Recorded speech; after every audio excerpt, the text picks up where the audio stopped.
know what? Somehow it seems like every time I get on a big stage, I have some ridiculous technical difficulty going on. So most of you can finesse it. You know, you can use your hands. You know, you can pull out a cell phone.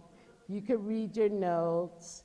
But of course, those who are special like me don't have those privileges.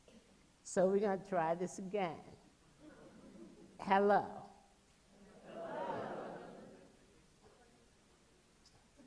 Not one word do I hear.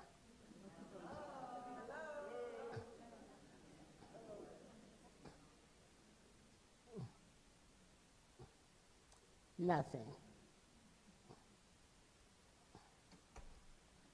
Now, part of the problem is that we're in this spaceship. And this auditorium and this building has more security and more levels to penetrate. Yes, we are. Okay. The word namaskar means the God within me or the good within me salutes the good that is within you. And so tonight, I am honoring and saluting the good that is within you.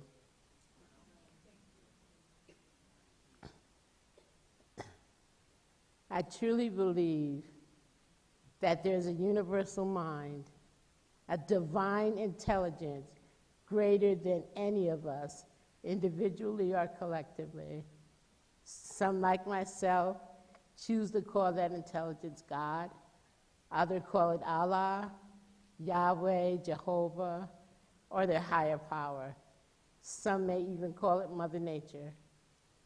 But what I realize is that that higher power has a divine intelligence, and it can orchestrate things in a manner that we could never imagine.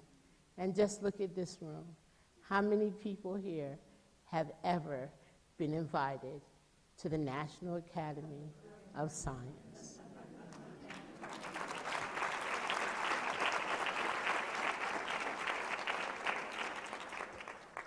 Now, the National Academy of Science has proven that there is a higher vibration working within the universe, right? I think that we are the vessels of that higher vibration, and we are delivering extraordinary work. And when I say we, I mean every person in this room.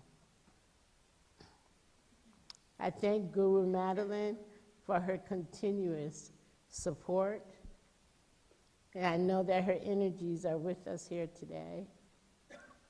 I'm also extraordinarily grateful to the URU staff. They have put in so many hours throughout the years, tirelessly, and working with someone who has very high standards and expectations of everyone, and that someone is me. And without that effort, we wouldn't be here today. So I say to my staff, you may not be the, big project manager or a scientist or a doctor, but you have heart. You understand kindness. You understand the kindness of the human spirit to transcend negativity. And I really owe you a thank you.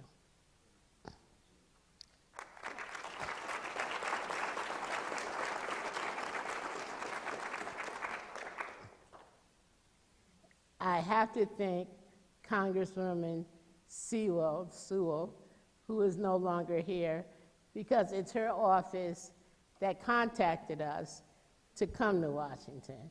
And let me just tell you, I had no interest in coming to Washington at all, but God had a different plan.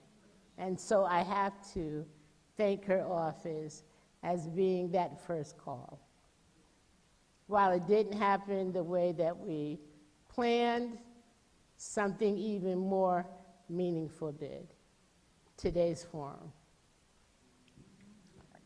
And I want to acknowledge the kindness and vision of the National Academies of Science, Engineering, and Medicine for collaborating with us.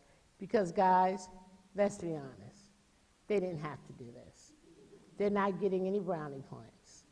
Nobody's checking us off as the Black diversity inclusion because they don't have to play that game. And so we really have to acknowledge that change is here. It may not be the way we want, it may not be as fast as we want it, but guess what? All y'all are in this room, and that represents change.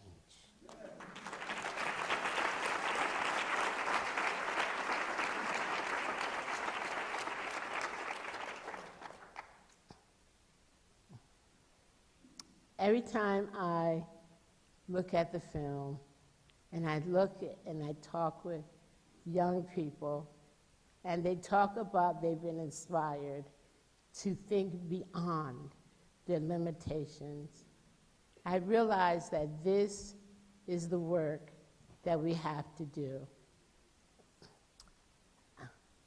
Now we're having a technical problem, so let me do this again. Can you come help me?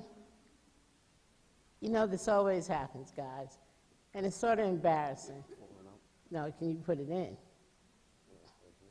Air. Push. No privacy when you are a quadriplegic. You cannot even blow your nose without asking someone, excuse me, could you help? Okay.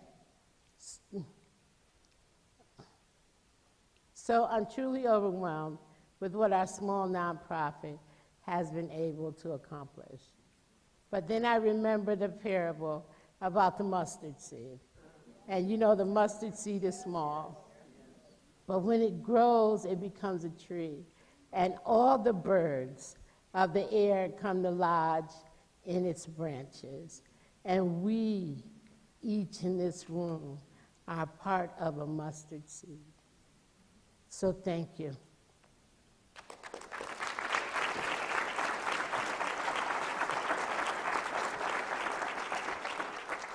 So here's the story. What are the odds that a Black woman that grew up in the housing project called Brookside in New Haven, Connecticut, who then became an actress, who then became a director, then began her film career, and then became a quadriplegic?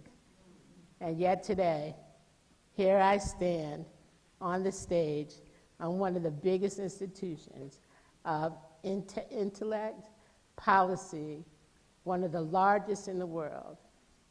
To me, my story is a power demonstration that anything is possible with faith, determination, perseverance, support, love, and most importantly, God's grace.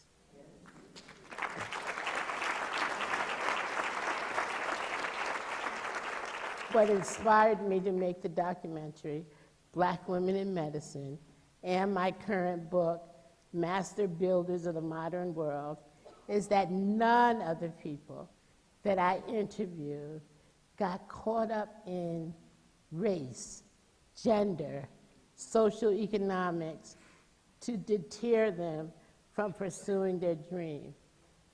To them, I also say, namaskar, because they are examples of being focused and not allowing whatever circumstance that you are in to determine your capableness. And I am inspired every time I watch the film, every time we do a workshop with our little brown and Black babies, and they are building robots, because I see all the possibilities. As I think about our brown, Black, Native American, disabled, and young women, children, the world of James Brown come to me. And you know, James Brown says, I don't want nobody to give me nothing. Just open up the door and I'll get it myself. So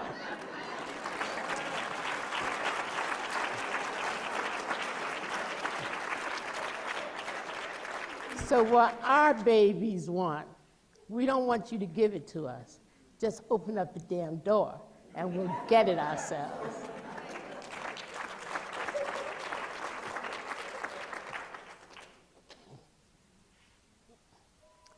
There is an urgency that is happening now, and some of you understand it, and others of you want to pretend that it doesn't exist.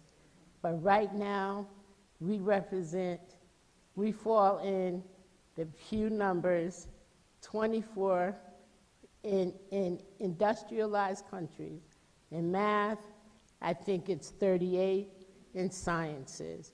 If we do not do something now, we will no longer be able to change the direction.